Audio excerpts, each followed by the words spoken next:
I'm Rodgers from Cuyahoga Falls, and this program is going to be on California. I like to call it California the Golden One. Sometimes I use the term because of this bridge, open up that Golden Gate.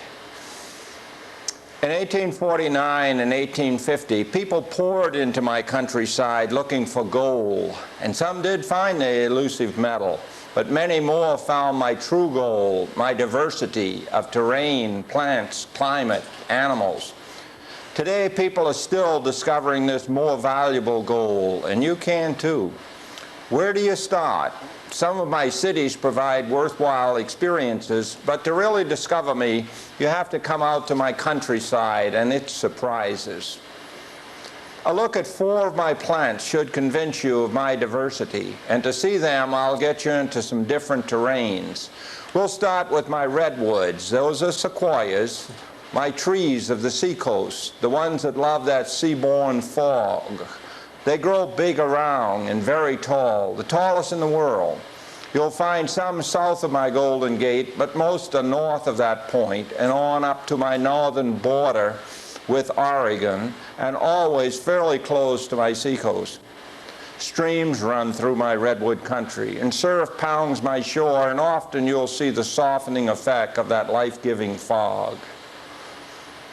Now, I had to go outside of California to give you this picture, simply because I've never been where the bristlecone pine grows in California. The oldest trees in the world are found in my White Mountains, almost on my border with Nevada.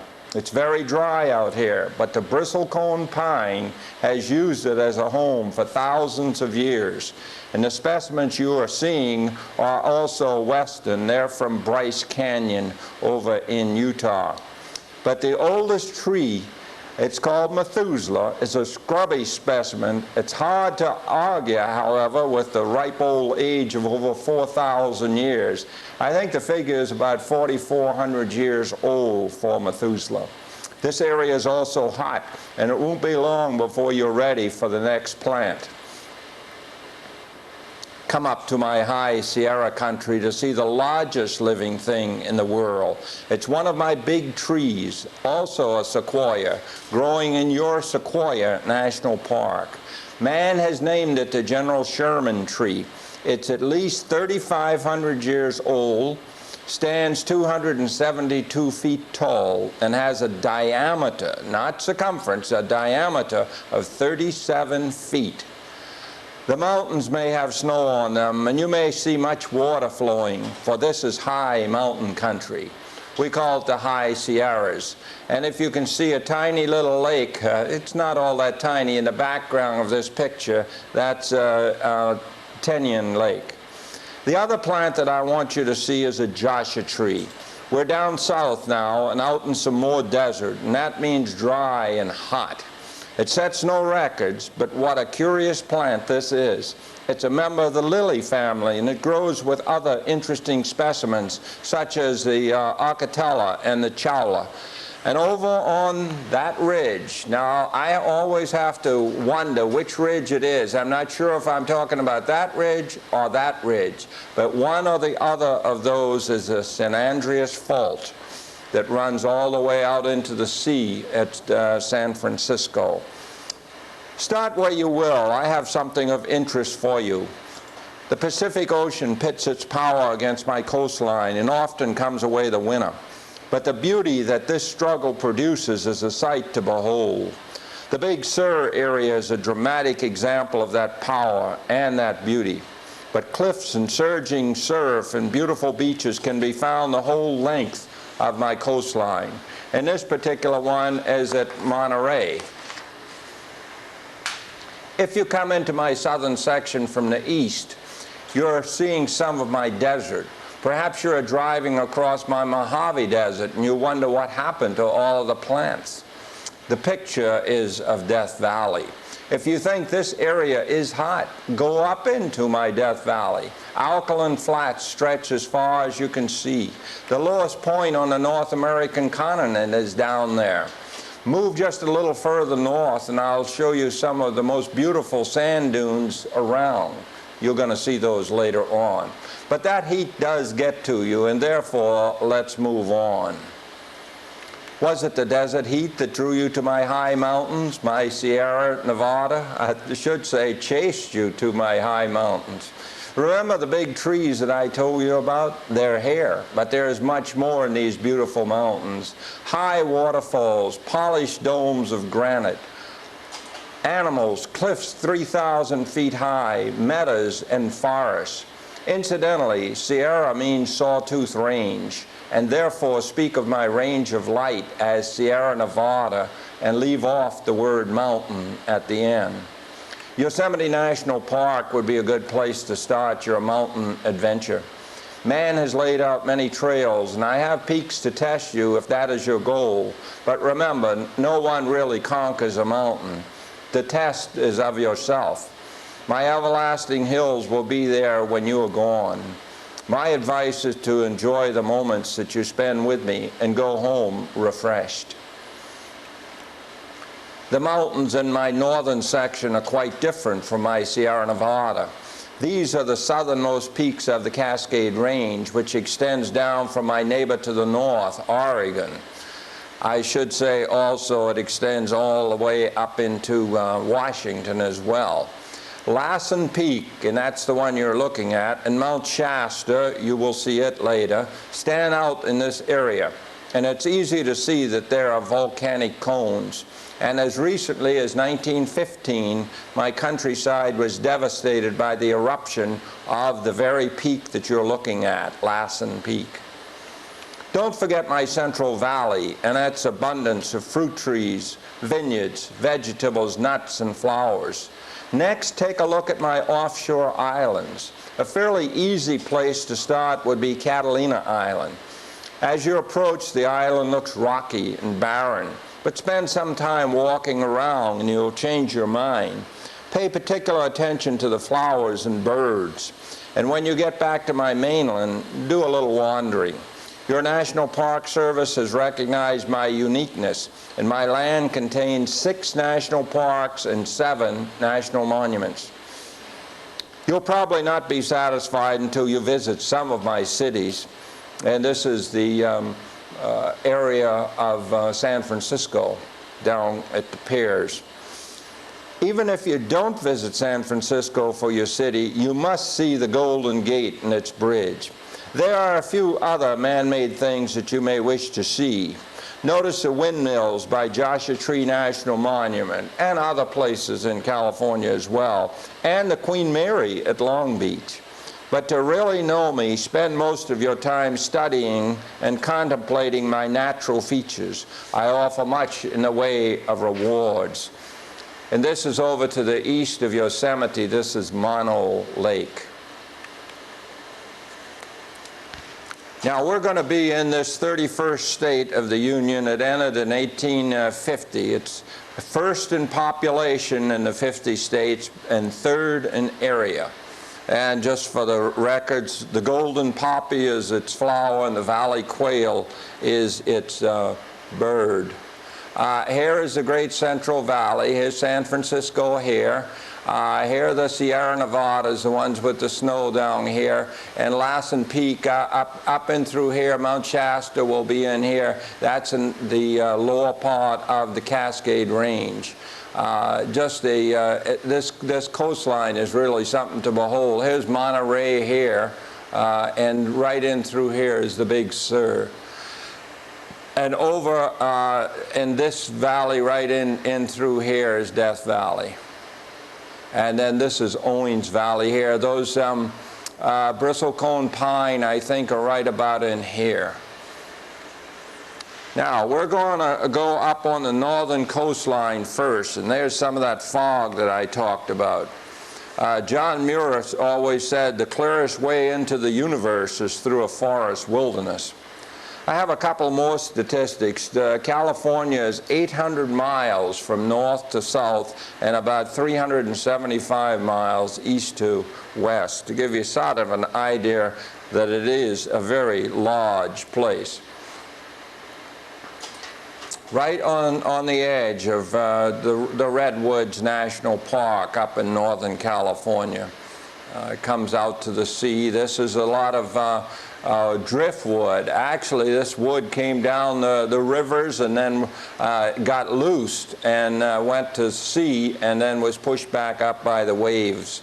So you see that up in this area too. I like this old bear statue on the Calumet River, the mouth there.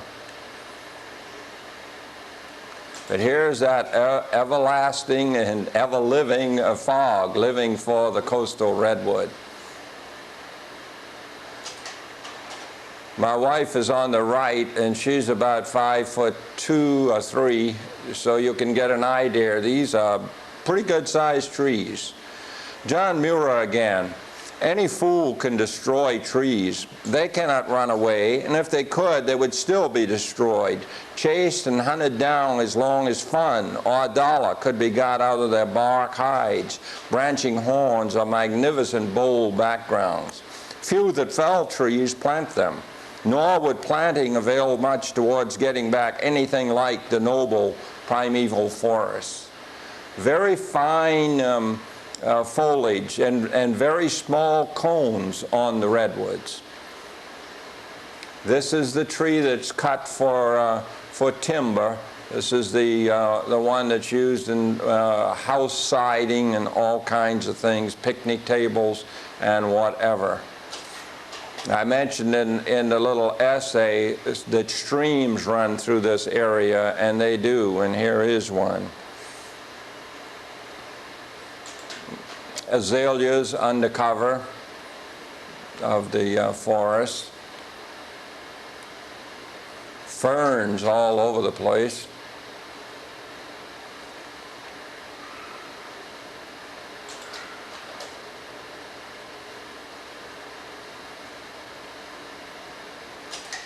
And that's clear cutting right up to the edge of your Redwood National Park. And here's some more at another place, still up against Redwoods National Park. You just have to believe if there's not enough litter down there and planting doesn't go in there fast enough, that whole mountainside will wash. And this is long ago, all the way back in 1962, our family camped right here, right where a redwood had fallen, and they just took a big slice out of it so that they could open up this camp spot. And then we're into the Muir Woods. Now this is only about 13 miles from that pear picture that I showed you in San Francisco. And this is named in honor of John Muir. These are still coastal redwoods.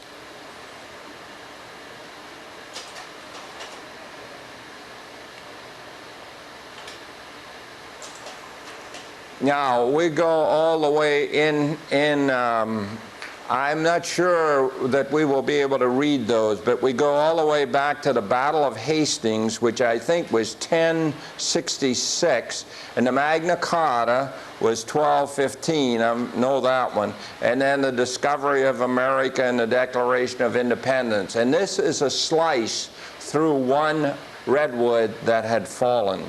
So you understand that these things are fairly old. Nice walkways back in there, real beautiful redwood forest, and very close to San Francisco. And as I said, the redwoods, the coastal redwoods, are the tallest living things in the world. And then San Francisco. I'm across the Golden Gate at this point, and that's the Oakland Bridge.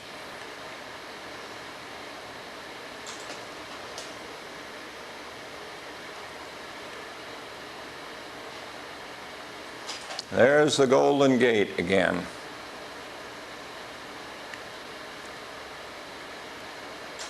I'm down actually, we have just parked the car, and I've walked out to the edge of the parking building looking down, and that is the Golden Gate there, and this is in the wharf area of San Francisco.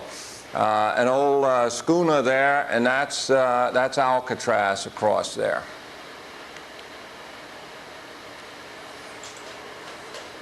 We didn't go aboard it, but you can at certain times go aboard the submarine there. And then they were working on the cable cars when we were there. The whole cable system was falling apart. So what they had done is they took a couple of the cars and put them on the flatbeds of trucks. And anyhow, we got to go on a tour of San Francisco in a cable car. True, it was on a truck. That's Alcatraz in the background. This is part of the exhibition they had in San Francisco very early in the century, 1906 or 7, somewhere along in there, I believe. And a few more of the buildings from that. An interesting house. We're on that cable car now going around.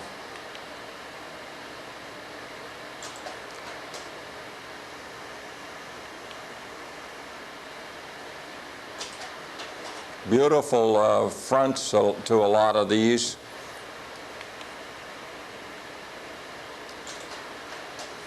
Don't know what the history of that little old tower is, the little old circular tower. Now, if you want to go to here, the Fairmont Hotel, you better bring your credit cards and checkbook and everything else along. It's kind of expensive. And this is a Trans-American building here. That building, the big one pointed in the back, that is supposed to be earthquake-proof. This is the area called Chinatown. And I believe this is the old ferry building here. Used to run a lot of ferries through there, as they did in other places.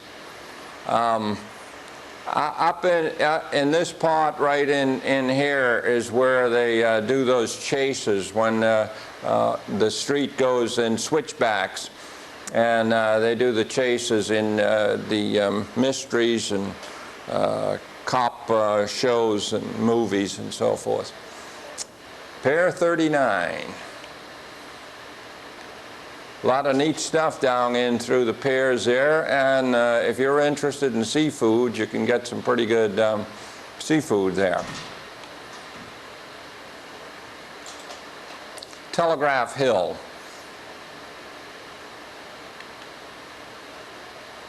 And finally, we move out of San Francisco. I don't normally spend too much time in big cities, but some of them are quite interesting. But now we've gone down to Monterey on south on the coastline. And I get in through Monterey and I start thinking of Rachel Carson. She's the one that wrote Silent Spring, and she wrote the great books about the oceans. And she says this, and you just keep looking for one that reminds you of it. But anyhow, here's a great passage from her. I remember a summer night when, with a friend, I went out on a flat headland that is almost a tiny island, being all but surrounded by the waters of the bay. There the horizons are remote and dim and distant rims on the edge of space. A few lights burned in cottages. Otherwise, there was no reminder of other human life. I have never seen the stars more beautiful. The misty river of the Milky Way flowing across the sky. The patterns of the constellations standing out bright and clear. A blazing planet low on the horizon. Once or twice, a meteor burned its way into the Earth's atmosphere. It occurred to me that if this were a sight that could be seen only once in a century, or even once in a human generation, this little headland would be thronged with spectators. But it can be seen many scores of nights in any year. And so the lights burned in the cottages, and the inhabitants probably gave not a thought to the beauty overhead. And because they could see it almost any night, perhaps they will never see it. Still at Monterey, still that beautiful ocean foaming in, and here are those gorgeous Monterey cypress, and that's the evening star. And we'll move still on the coast, but on down a little bit into Point Sur and Big Sur as the ocean batters against there. Look at that beautiful sandy beach down below, though.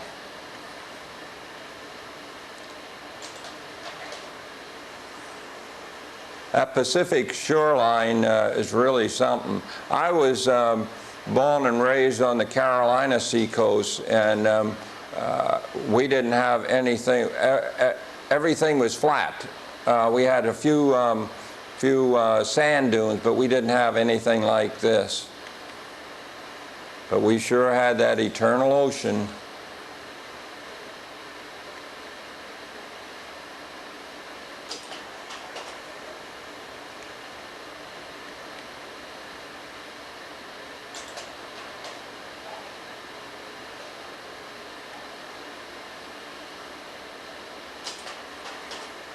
It's hard to know what to add to the pictures here.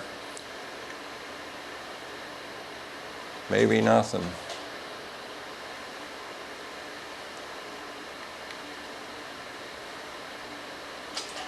That's a Coast Guard station out on the rock. That's a beautiful beach along there.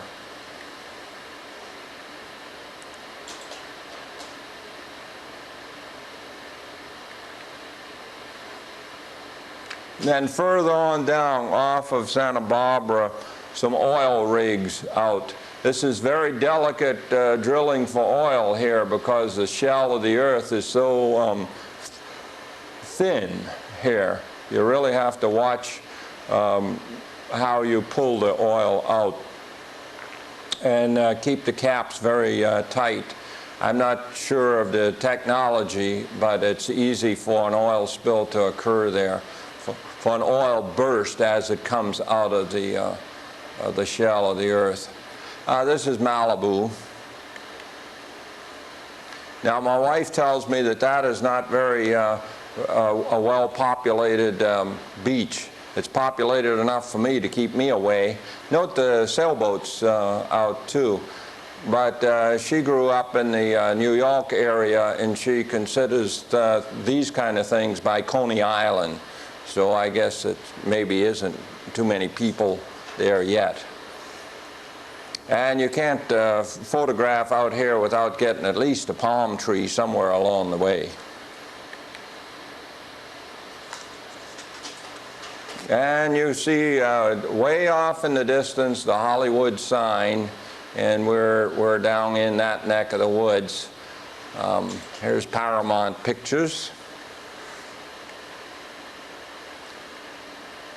A little bit of Warner. This was also on a tour. Seems to me we were on a double-deck bus or something of that nature when we went on this. I'd seen the old Capitol Records building years before. And this used to be Grauman's Chinese Theater. It is now Mann's Chinese Theater.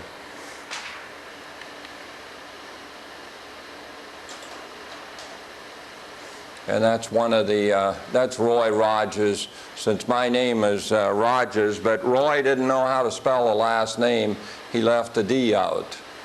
We spell ours R-O-D-G-E-R-S. But he got to put Trigger and everything in, so that was sort of neat. And then just to show you one of the stars, I chose Glenn Miller as one of the stars along the street, the sidewalk, really. Now, if you have a few bucks available in Beverly Hills, you can buy something looking like this.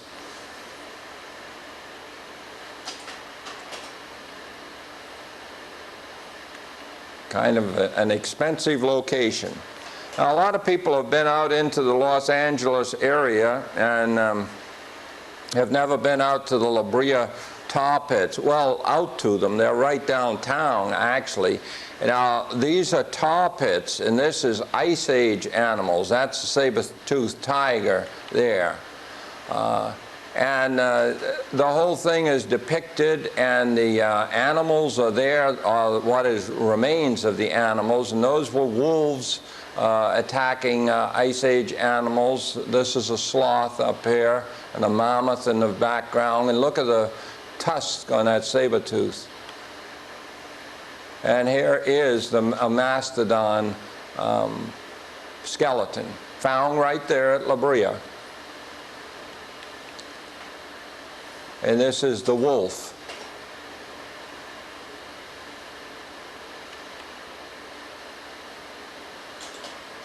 And that's sort of the way they found them. The animals would come to try and get water, and they would fall into the tar pit. And that was that. Now, going out from Los Angeles a little ways, the San Gabriel Mountains. These are the rugged mountains where the Mount Wilson Observatory is. This is for looking at the heavens. And you are seeing a little bit of snow on the ground. This was an unusual time to be in the San Gabriels that far south in California. A very unique snowfall. Look at the spine of the ridges going out there, how sharply defined it is. The San Gabriels. And from the San Gabriels, I got to see a close-up of the hang gliders. You can see a lot of people were there at the same time I was. And here is the guy that's finally lifting off. He does a little run down this slope, and then he goes in the air. And I talked to somebody, actually it was his girlfriend that was there, and she said she is to meet him down by the Pasadena High School in about an hour and a half. So he will be in the air on that hang glider for at least 90 minutes. And from up in the San Gabriels, looking all the way back to Los Angeles, that strip of buildings that you see along the back, along here, that's Wilshire Boulevard.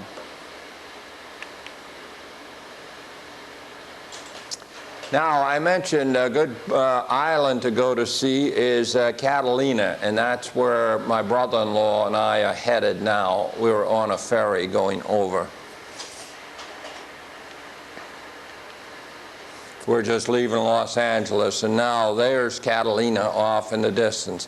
As I recall, it's only about 17 miles across there, not too bad. Looks very, very barren.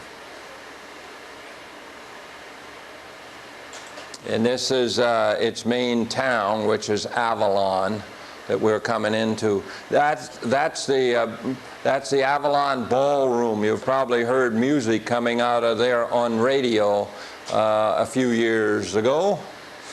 This is into the little harbor there. And my brother-in-law and I did not choose to rent a car. We just walked. We're looking right down. You're looking through about 8 feet of water to see the green down below. And look closely here and you will see an orange fish down in the water, some feet down in there. And up on the heights, we went up and we went down and we went down and we went up, but that's looking down on Avalon. And there is the dance hall, our ballroom there. And all of those buoys are where eventually, during the summertime, boats will be anchored.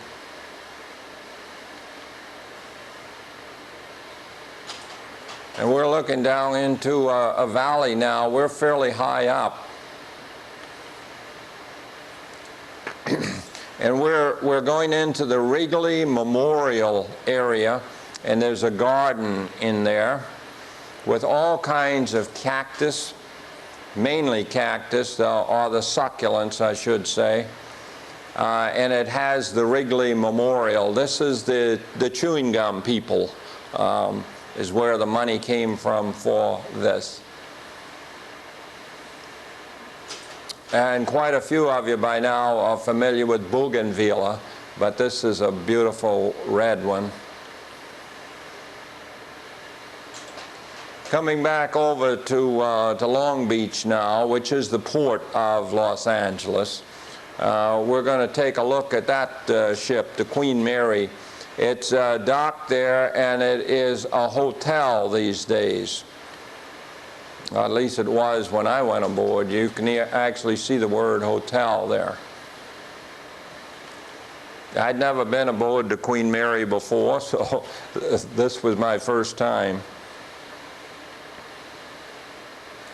And then that dome right next to it. I suppose the dome is still there, but what was inside is gone. But we're going to look at it anyhow.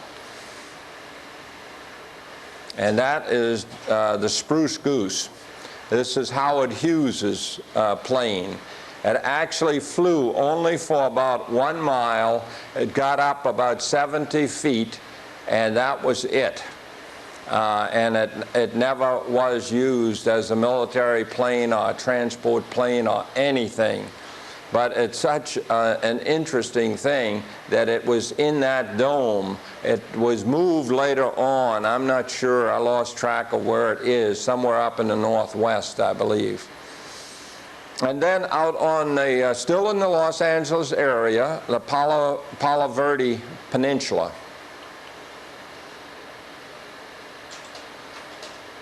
That's Malibu. I can't really tell, but Malibu and some of the beach communities in the background.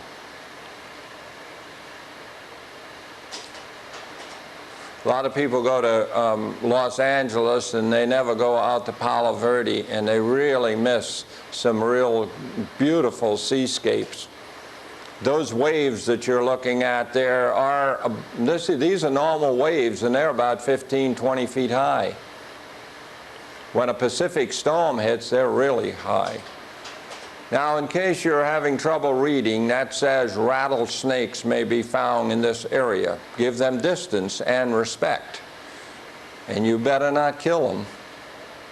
You'll get a ticket. It's the lighthouse out there, and see some palm trees again. Now, this is a memorial, and it has a bell in it. I think it's a Korean memorial that was given to the people of the United States. Very ornate, and it has that bell hanging down. But the real thing you go out to Palo Verde for is the seascapes. It's just a beautiful place.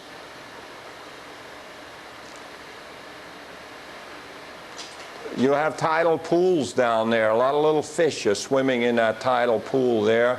You can see anemones, not quite as good as you can see them up in Oregon, but here's one in the middle of the picture.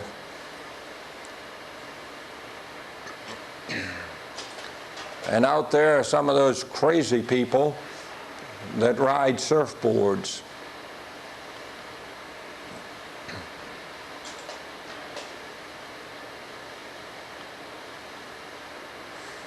And I had one of my Audubon friends identify it, and that bird on the rock is a willet.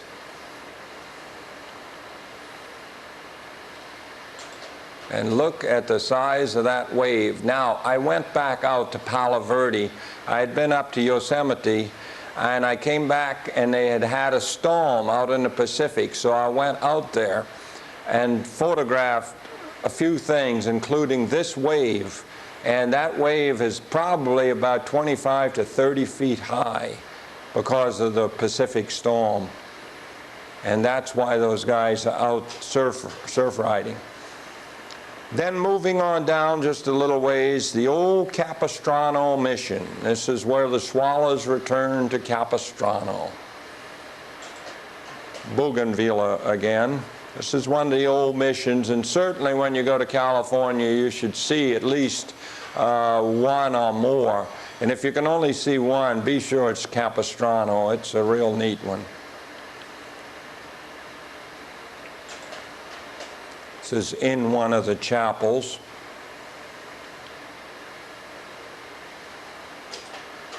That flower is hibiscus.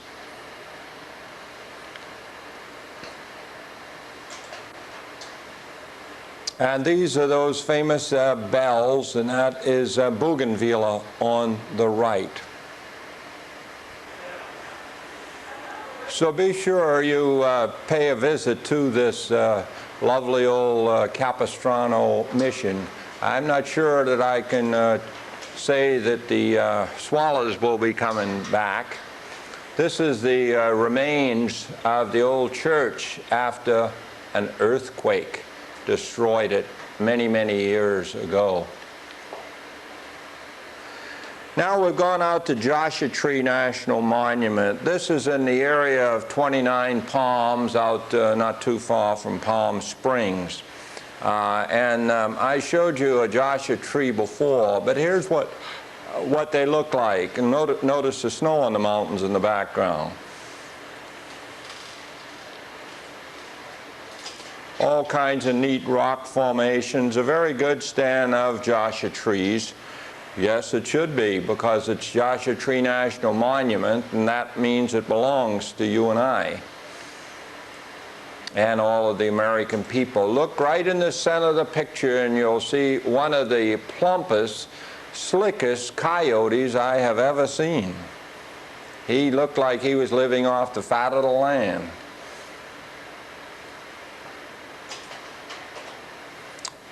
Beautiful but very rugged and nice with the snow on it. My wife is standing by one of the Joshua trees there to give you an idea of the size of them.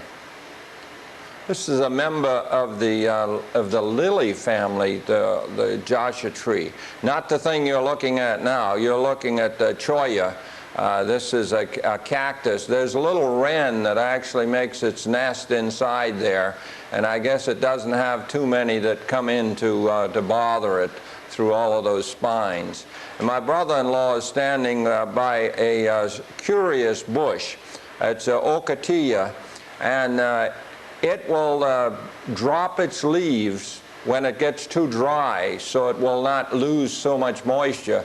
And it will put out leaves, new leaves, 4 or 5 times a year. Now 5 would probably be unusual, but 3 or 4 would not be unusual. And now we're in Death Valley. Somewhere down in there, and don't ask me the exact point, is minus 282 feet, minus, that's from sea level. The lowest point in North America, and it's a Badwater Basin. So somewhere right down in there.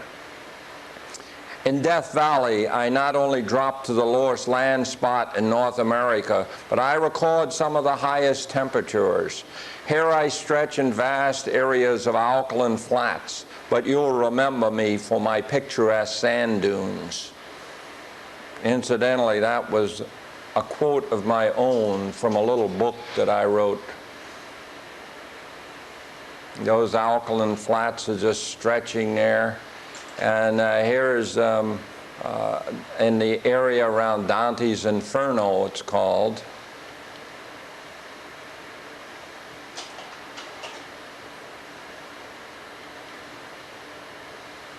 And those are date palms. You can actually buy dates down in Death Valley.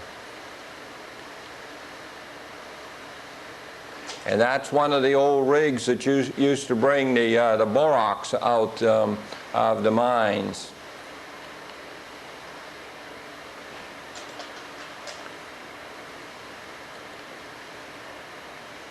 But remember, I said that you would remember me for my picturesque sand dunes. And they are some real lovely ones. Look at that one, a real gorgeous one. If you want to see the largest sand dunes on the North American continent, you have to go over to south central Colorado.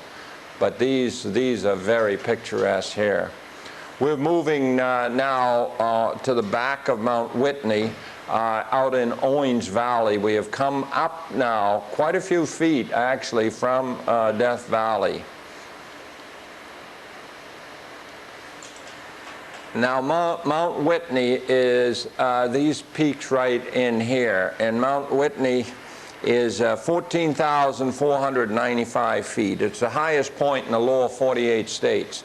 But not by much. Colorado has about 50 peaks that are over 14,000 feet. Actually a lot more than California has. John Muir, for the mountains are fountains of men as well as of rivers, of glaciers, of fertile soil. The great poets, philosophers, prophets, able men whose thoughts and deeds have moved the world have come down from the mountains, mountain dwellers who have grown strong there with forest trees in nature's workshop. Now on this back side, which is the eastern side of the Sierras, it's very dry, fairly dry, let's put it that way, and it can get very hot. But there's a little green in there. Must have had some moisture out this side that the mountains didn't capture that year. And then I mentioned in the early comments about bristlecone pine. Again, my picture is from Bryce Canyon.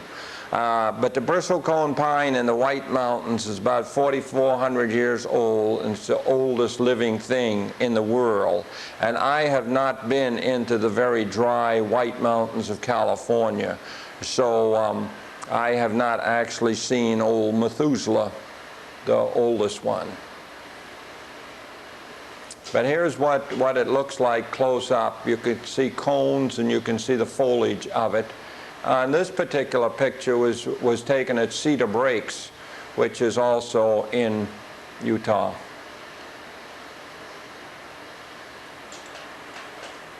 And now we're going to look a little at Mono Lake. Mono Lake has been in the news recently, and in the last 15, 20 years, a lot, because Los Angeles wanted to pull all of the water that fed Mono Lake.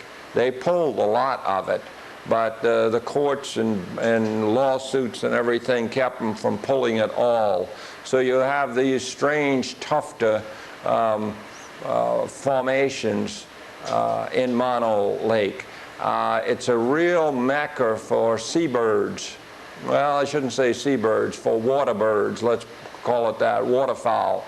A lot of activity here at Mono Lake, but a lot of it these days is high and dry.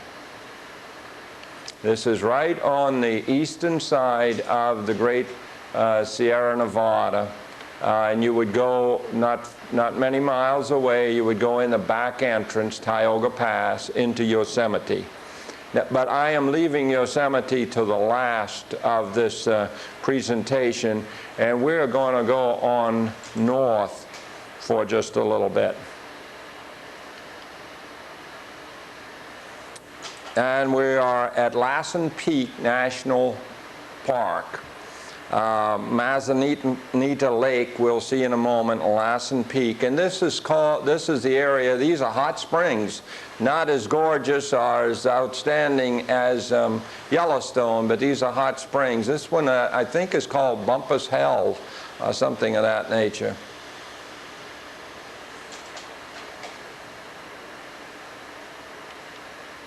But this is a national park. Maybe Bumpus Hell is a Yellowstone term. I'm not quite sure what that particular place is. And that is Lassen Peak. Now Lassen Peak last blew, it's a volcano, it last blew in 1915. Quite a bit of devastation, but not nearly as much as from Mount St. Helens. And it is in the same range, the Cascade Range, as Mount St. Helens. And this is the Mazanita Lake that you're seeing in the foreground. A little more of John Muir. The tendency nowadays to wander in wilderness is delightful to see. Thousands of tired, nerve-shaken, over-civilized people are beginning to find out that going to the mountains is going home. Few deer out in the pasture there, the high mountain meadow. This is where you take most of your pictures.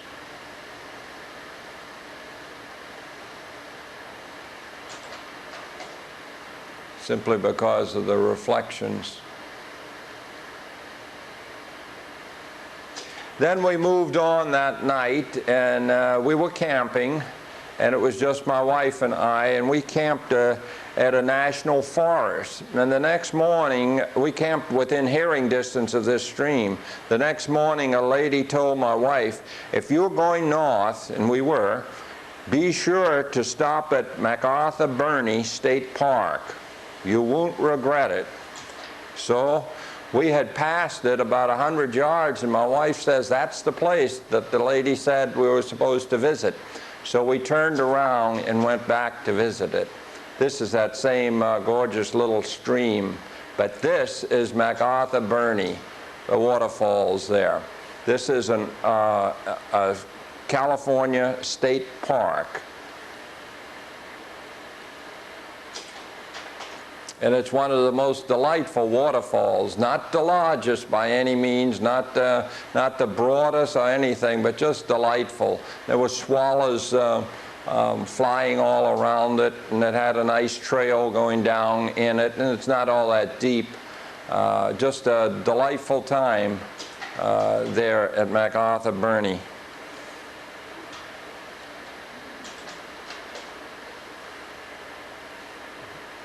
I've probably told you in previous programs that waterfalls are probably the greatest tranquilizer for headaches and nervousness and weariness and so forth. Just listen to a waterfall.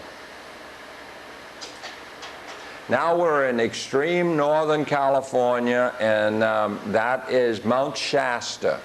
Mount Shasta rises 14,162 feet. It's a volcanic cone, and it also is in the Cascade Range. John Muir again. You can walk my, I'm sorry, this is not John Muir, this is John Rodgers. You can walk my trails, climb my heights, and test yourself against the elements and my terrain. But harbor no thoughts that you have conquered me. If you have conquered anything, it is you, not me. And conquering yourself is much more important. Be happy that you have been able to spend a few golden moments with me. You're richer for it, and even if you never return, these golden moments will stay with you forever. Then down south again, Kings Canyon National Park and Sequoia National Park. These two have a common border, and it's hard to tell when you're out in one and out of the other. But that is the General Sherman tree, and that is the largest living thing in the world. 272 feet high, 37 feet in diameter, 3,500 years old. And remember, Sierra means sawtooth range, and therefore simply Sierra Nevada without the word mountain hooked on. I'm sort of dim in the picture, and the picture goes back to 1962, but that's me standing alongside the General Sherman tree. And so you can get an idea that it is a rather large tree. 37 feet in diameter is big. And that's just one of the big trees right by the parking lot, that one. And I'm not even going to try and relate these, but just like the one we looked at Muir Woods, this has the markings going back to when the tree was started or when it was just very, very young, and the markings with the tree rings, all the human history for the most part, because they go back about 3,000 years, something of that nature. And these are the high Sierras. This is what John Muir called the range of light. And that's one that was burned. And it's hard to burn these things, but that's my wife a few years ago and our son looking at the inside of this burned redwood. And this one, at that time, you could drive through. I think you can still do that. The one up in Yosemite that I will show you has fallen, but this one had already fallen. Look at this cinnamon bark on this, on these trees. Now these are the big trees. We're in the high Sierras. And now I think we're over in Kings Canyon now. That's the national park on the northern side of Sequoia. And that is the switchback road that you come up out of the Central Valley to get into both of these parks. This is Kings Canyon. And Kings Canyon is named for the Kings River, which flows through there as white water. There it is there.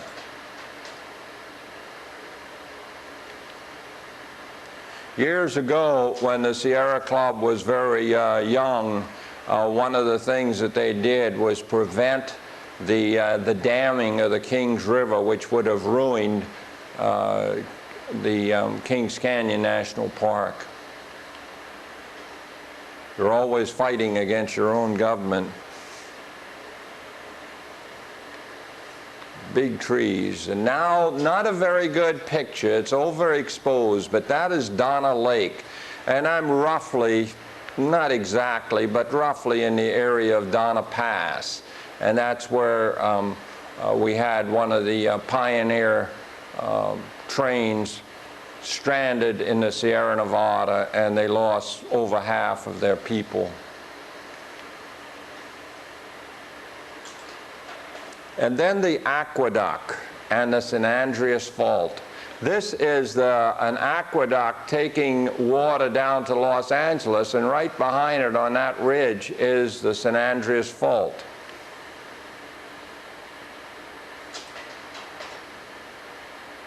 Strange. But see, they don't think there's, they don't worry about the San Andreas Fault. San Andreas Fault goes right through this cut. That road runs right across. It goes right through there.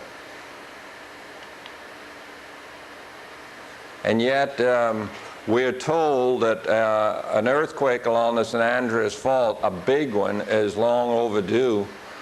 So I don't know. Take your choice in what you believe. The Central Valley, just a few shots in the Central Valley.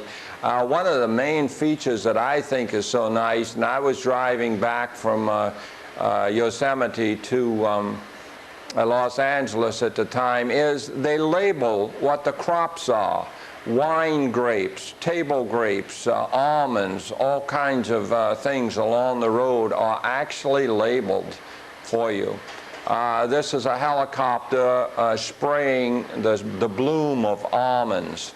That's a critical time. I'm not a great one for chemicals, but they say that's absolutely necessary in order to ensure almonds. And here is a plane just a little further on doing the exact same thing. So helicopters and planes spraying the almond bloom. A few kumquats. And palm trees. You always got palm trees. And you got windmills at certain places in California in the Central Valley. The windmills would be on the edge of the valley up a little higher. And here are some down by 29 Palms, not far from Palm Springs, a whole bunch of them, generating electricity. Now, our mountains again, the Sierra Nevadas from Owens Valley, and we are going into Yosemite. We're going in over the Tioga Pass, the back way, as they would call it. And had they had a snowpack that year, so you will see lots of water, which is really nice.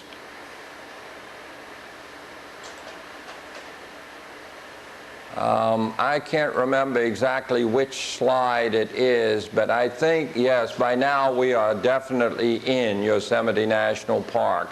I think it was that last slide was the first one where we're inside the boundary.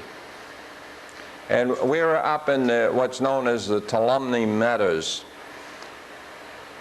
This is high country stuff. And this is another year in the Tuolumne Meadows. They used to graze sheep up in here. As a matter of fact, John Muir grazed sheep up in here, and that's why he wanted to protect it, because he didn't like what the sheep did to it. So he stopped grazing sheep and went into the business of protecting it. One of the high lakes, I pointed this out early, this is Tenyon Lake, named after an Indian chief.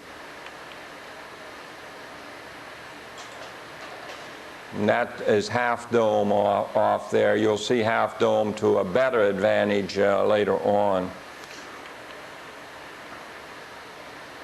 And these little guys scamper around.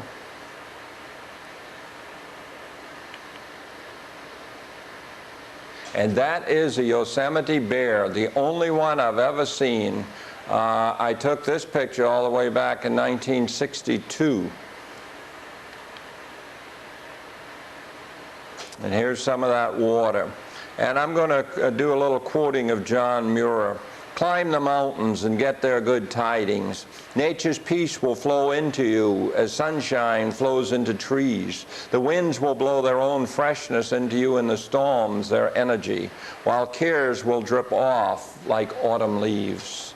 And that's the great Yosemite Falls. 2,425 feet from the top where you see the water start to the bottom here.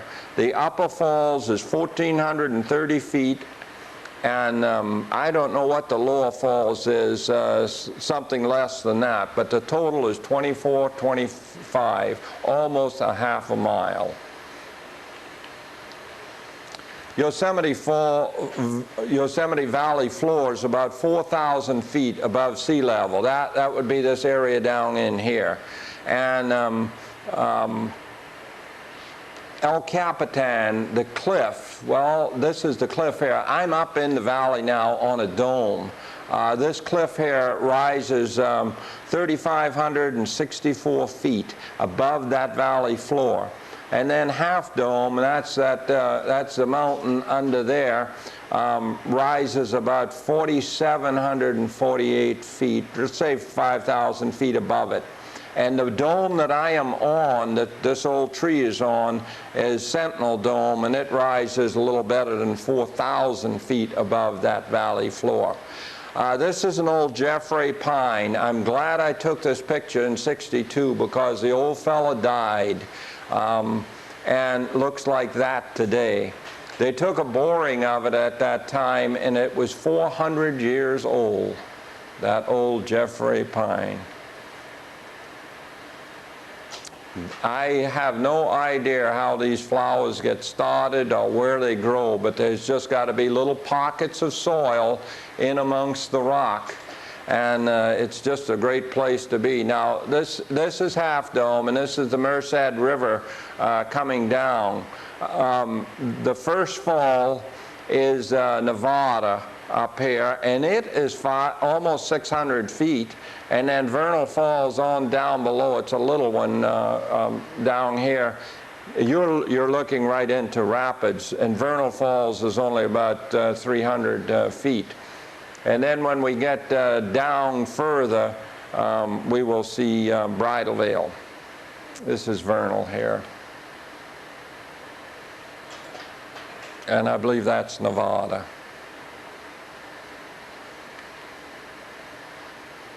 This is a saprophyte. It grows on decaying matter. And the only place I've ever seen it is in Yosemite. Little old deers out. John Muir again. It seems strange that visitors to Yosemite should be so little influenced by its novel grandeur, as if their eyes were bandaged and their ears stopped. Most of those I saw yesterday were looking down as if wholly unconscious of anything going on about them, while sublime rocks were trembling with tones of the mighty chanting congregation of waters gathered from all the mountains round about, making music that might draw angels out of heaven. I'm at Glacier Point, looking down into the valley, 4,000 feet below. And this is part of Yosemite Falls coming down. There's a campground down in there somewhere, and you can see the road. They're having trouble with too much traffic in that valley these days, and they've gone to shuttles and the like to move people around. That's Half Dome. Yosemite Park is a place of rest, a refuge from the roar and dust and weary, nervous, wasting work of the lowlands, in which one gains the advantage of both solitude and society. Now this tree that my wife is driving the car through, this tree has fallen. It fell something like 15, 20 years ago. This picture was taken all the way back in '62. Nowhere will you find company of a soothing, peace-be-still kind. Your animal fellow being, so seldom regarded in civilization, and every rock brow, and mountain, stream, and lake, and every plant soon come to be regarded as brothers. Even one learns to like the storms and clouds and tireless winds. These are some of the big trees. This one noble park is big enough and rich enough for a whole life of study and aesthetic enjoyment. It is good for everybody, no matter how benumbed with care, encrusted with mail of business habit like a tree with bark. None can escape its charm.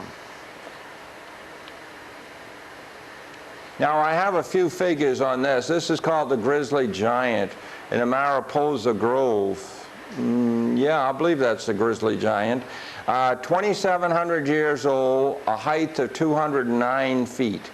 First limb is 95.4 feet up, and that first limb has a diameter of 6 feet. I'm sorry, this is the one I should have been talking about. This is the Grizzly Giant. And the diameter at the base of this one, this is just a little one, you understand, is 27.6 feet. That's the diameter, not the circumference. It was getting dark when I took those pictures on a March day.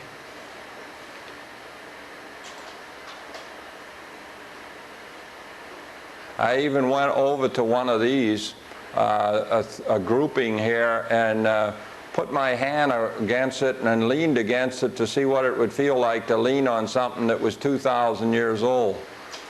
Kind of interesting. You can see the lady standing next to this one, which is just in the parking lot, parking area there. Just tremendous trees, just really neat.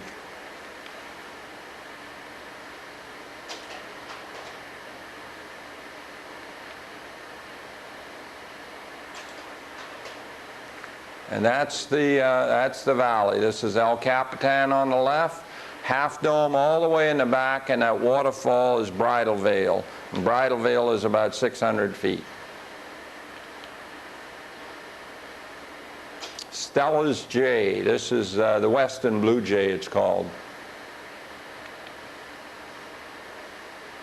And that's Half Dome.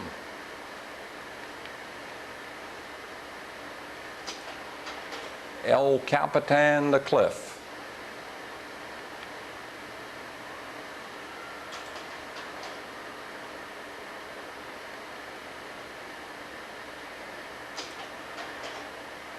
Waterfalls, all kinds of neat stuff. Bridal Veil. This is the water coming off of Bridal Veil that year of the great snows.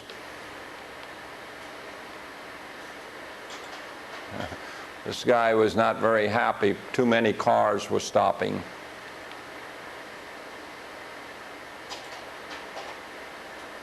See, this valley is about 1.5 miles wide at its widest, and it goes back in about 7.5 miles. This is the Merced River. This has already dropped over the Nevada and Vernal Falls, and it's flowing towards us with Half Dome reflected in it.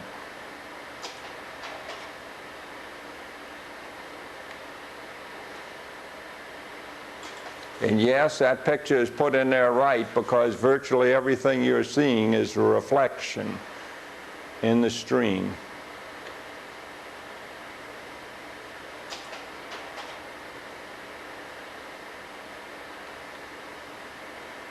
And remember, this is a national park. This belongs to the American people.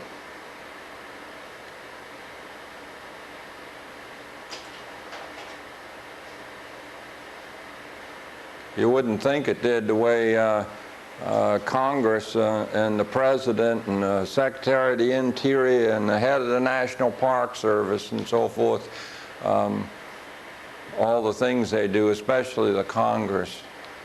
But it does belong to the American people.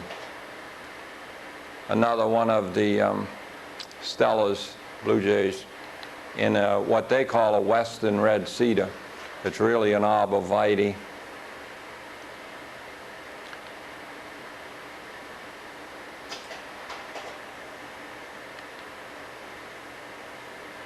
That's Vernal Falls, fairly low. Higher than Niagara, but still fairly low.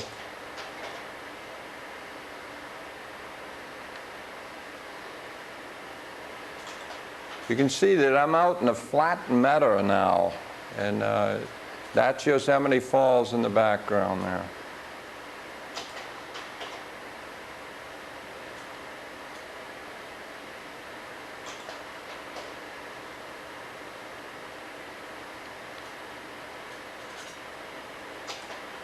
Now that foliage is that western red cedar that I just mentioned.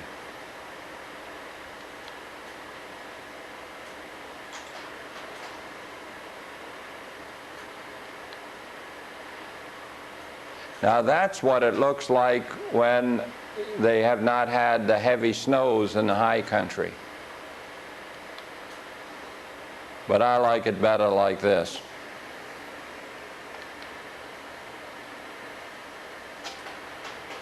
And you can hear this over on that Sentinel Dome where that old tree was, the old Jeffrey pine. You could actually hear Yosemite Falls booming across the valley. 4,000 feet down and 1.25 miles from you, and you could still hear the booming. Now, I'm going to close with California, the Golden One. From the lowest point on the North American continent to the highest point in the lower 48 states, I am California, state of extremes. And I use Death Valley to indicate that. From one of the hottest spots on the continent, Death Valley, to the high and snowy Sierra Nevada, I am California, state of contrast. From the largest living thing in the world, the giant sequoia, to the oldest living thing in the world, the bristlecone pine, I am California, state of ancient things. From great cities sprawling over vast areas to tiny missions tucked in little corners, I am California, state of history. From a changing coastline of great beauty to geological disturbances still in progress, I am California, state of youth. From the delights of high Sierra waterfalls to the pounding surf of the Big Sur, I am California, state of refreshing joy. From the looking ahead newness of my windmills to my ever-present earthquake dangers, I am California, state of courage and of the future. From the glitter of make-believe to things that border on the eternal, I am California, state of trend-setting. From John Muir's range of light, the Sierra Nevada, to the valleys filled with good things to eat and drink, I am California, state of plenty. I have it all: compelling history, cosmopolitan cities, wondrous seacoasts, exciting deserts, refreshing mountains, golden valleys. I am California, the golden one.